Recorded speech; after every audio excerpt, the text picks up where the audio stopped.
Hej, mit navn er Michael, og jeg er her for at give dig 5 råd til at komme videre, efter at din ekskæreste har været det værste, der nogensinde er hændt for dig.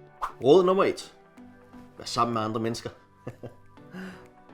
Det vil få dine tanker lidt væk, og samtidig så kan du øve dig i at lade som om, at det andet menneske er interessant, så du ikke bare kun sidder derhjemme og tænker på din ekskæreste.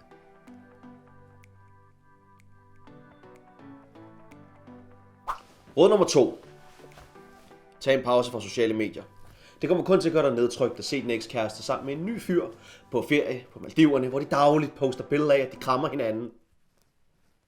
Eller et eller andet i den stil. Råd nummer 3. Prøv noget nyt. For eksempel som en ny opskrift. Jeg skal fx ind og købe ingredienser ind i Julie. Hej Michael. Det er Thomas. Hej, hyggeligt at møde dig. Yes, nå. Vi skal også videre så. Men det var fint lige at se dig, Michael. Hej. Han er en sjov fyr. Ja, det er han. Jeg kommer tilbage. Det er fordi, hun er eller er det fordi, hun bare lige så meget og langt, hun er kommet videre. Ved du hvad? Jeg er også kommet videre. Jeg er kommet langt videre. Jeg er ekspert. Jeg er kommet videre. Jeg er ekspert. Råd nummer 5. Dyrk noget motion.